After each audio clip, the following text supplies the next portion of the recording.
Ndodhemi në Ferras, në bashkinë e Fierit. Jemi këtu së bashku me Ministrin e Mbrojtjes dhe Kryetarin e Bashkisë Fierit dhe të gjithë forcat e emergjencave civile dhe ato të forcave të armatosura.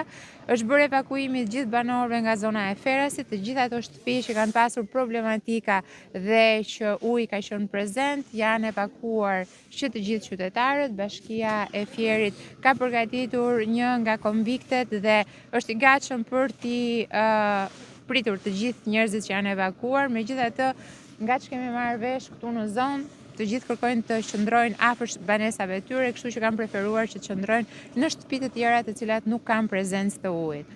Megjithatë, duhet themi një fakt shumë të rëndësishëm, do ta thotë Ministri i Mbrojtjes, nuk ka pasur çarje të argjenaturës së Ferrasit. Thjesht niveli i ujit është më i lartë se vetë argjenatura, kështu që ka pasur hyrje të ujit në zonat e banuara, por jo çarje të argjenaturës, siç është thënë deri tani në disa nga infot të shpërndara në media. Ashtu është absolutisht e vërteta, nivelet e ujrave dhe prurjet e orëve të fundit ka qenë të atilla sa kanë tejkaluar majën e argjenaturës, por ajo është ende e qëndrueshme, çka është lajm i mirë dhe na bën optimist që me uljen e prurjeve, siç janë matjet aktualisht në Përmet dhe në Memaliaj, do fillojnë të reflektohen sipas analizës tonë edhe në orët në vijim në Grykderdhje dhe në Vjosës, në të dy anët edhe në Fier dhe në Vlorë, të mund të rikuperojmë një çik rezervë në të gjitha kanalet e kullimit. Hidrovorët gjithashtu në të gjithë zonën edhe deri në Darzez janë kapacitet të plot për të krijuar, siç e thash, rezervë optimale në rast se kemi vërshime të tjera. Do jetë mbrëmje dinamike. Forcat armatosura dhe emergjencat civile të dyja bashkive Fier-Vlorë janë në terren pranë banorëve. Evakuimet i konsiderohet të jenë kryer në mënyrë të suksesshme, pavarësisht dhe mirë kuptojmë sigurisht banorët duan të qëndrojnë pranë banesave. Kemi akomodim dhe në Fier, siç e tha zëvendës kryeministre, dhe akomodime dhe në Vlorë, qoftë në struktura shtetërore, qoftë edhe në struktura hoteliere që janë bashkangjitur në këtë iniciativë. Sa është numri i personave të evakuar? Aktualisht kemi 20 persona të evakuar në pjesën e Vlorës, të fshatrave përballë. Është ende në evakuime sipër Bishani në disa situata, kështu që është situatë dinamike dhe do i përditësoj për shifrat, dhe kemi dhe 15 familjar këtu në Ferras. Shumë e rëndësishme të themi edhe një herë që sot në mëngjes, në pikën e matjes që ne përdorim për të matur lartësinë dhe prurjet e lumit Vjos në Memaliaj, ka qenë niveli 8 metra. Në këto momente është 5.3 metra, pra ka një rënje të qëndrueshme, graduale dhe të konsiderueshme, për gati 2 metra. Dhe kjo ne presim sa më parë që të reflektohet. Armando e di më mirë dhe nga eksperjenca. Nga eksperienca edhe e herëve të shkuara në fakt, besoj që ne kemi thënë shpesh që nga Memaliaj deri këtu kërkohet 5, 6, 7 orë maksimumin varësi të lëvizjeve që të pasqyrohet këtu. Kështu që besoj në orët në vijim rënja e nivelit të ujrave do të ndihet. Sapo na erdhi një informacion nga Kashishti, pra nga pjesa e sipërme e Vjosës, në fshatrat e sipërm niveli ka filluar të bjerë ndjeshëm. Vetëm në një orë kemi rreth 15 cm rënje. Kështu që besoj në 4-5 orët e ardhshme, mendojmë, filloj do të pasqyrohet rënja e nivelit edhe këtu. Ndërkohë mbetemi tek kanali i Martinës, që tashmë ka dalë pra nga shtrati. Ju me gjithë padroma dhe me gjithë mjetet e dronazhit të rënd keni bërë edhe ne kemi qenë vazhdimisht sot dhe atje ku ka pas le të themi disa dobësi të vogla, jemi munduar i kemi mbushur me materiale inerte, por në orët e mbasdites edhe për shkak të erës fort në fakt, që fryu në të kundërt të drejtimit të rrjedhës së lumenjve dhe shkarkimit tyre, uji ka përdiu pjesën e mbrojtëse të kanalit dhe u fut në një pjesë të fshatit Ferras që bëri edhe përmbytjen e disa oboreve dhe banesave këtu. Por që mendojmë që deri në orët e para të mëngjesit situata do të kthehet në normalitet. Shumë faleminderit. Atëherë gjatë mbledhjes bordit emergjencave për qarkun Fier, diskutuan për gjithë situatën. Sigurisht gjendja emergjente e Fierit është ajo që na shqetëson më shumë, pasi bashkitë e tjera nuk e kanë një problematik të tillë.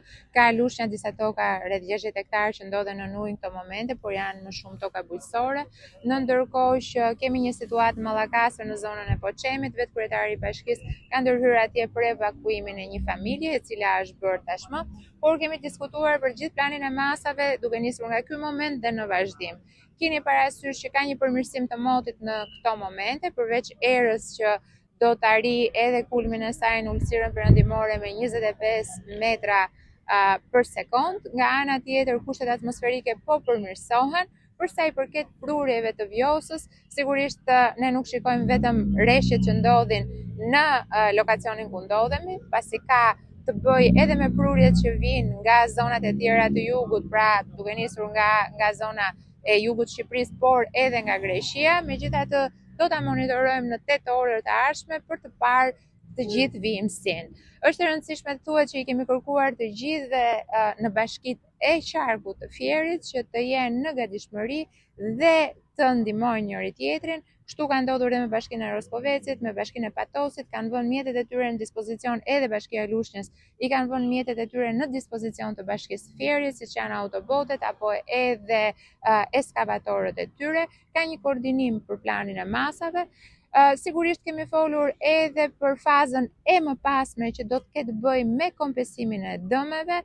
Bashkitë do ta performojnë këtë proces, bazuar në gjithë aktet ligjore dhe kornizat ligjore që parashikohen për gjitha dëmet që vijnë nga fatkeqësitë natyrore. Nga ana tjetër duhet pasur parasysh që kryeministri në paraditën e nesërme në orën 8:30 do të ketë një mbledhje të gjerë të bordit të emergjencave ku përfshihen të gjitha prefekturat e prekura, të gjitha forcat kontributore në terren për të bërë një përmbledhje të situatës, por sigurisht që është e rëndësishme për të bërë një plan për vijimsinë e kësaj situate, duke qenë se dhe ditën e shtunë do të ketë rreshje në gjithë territorin, por mbi të gjitha edhe planin e masave për dëmshpërblimet që në këtë momente unë besoj që qytetarët duhet dëgjojnë. Është lajm i mirë që nuk ka pasur dëmtime në bakti në zonën e Fierit. Janë marrë masat për evakuimin e gjës së gjallë në kohë rekord, në ndërkohë që nga ana tjetër për sa i përket banesave, ne jemi duke monitoruar situatën në Kafaraj, në Kashisht dhe përveç forcave të prefekturës apo të bashkive, edhe vetë deputetët janë terren në këto momente. Sigurisht emergjencat civile bëjnë një vlerësim të situatës aty ku duhet ndërhyrë më shpejt dhe kemi marrë tashmë një informacion për sa i përket argjenaturave në zonën e Adriatikut në bashkinë e Divjakës. Ndodhet atje kryetari i bashkisë, nga ana tjetër do të ketë edhe një ndërhyrje të forcave të emergjencës, por edhe të forcave të armatosura. Do të strehojnë familjet evakuara. Kemi bërë një bisedë të gjerë dhe të detajuar. Të gjitha ato qytete apo bashki të cilat kanë njësi akomoduese, qofshin këto hotele apo konvikte, do të përdoren të gjitha, do të jenë gatishmëri.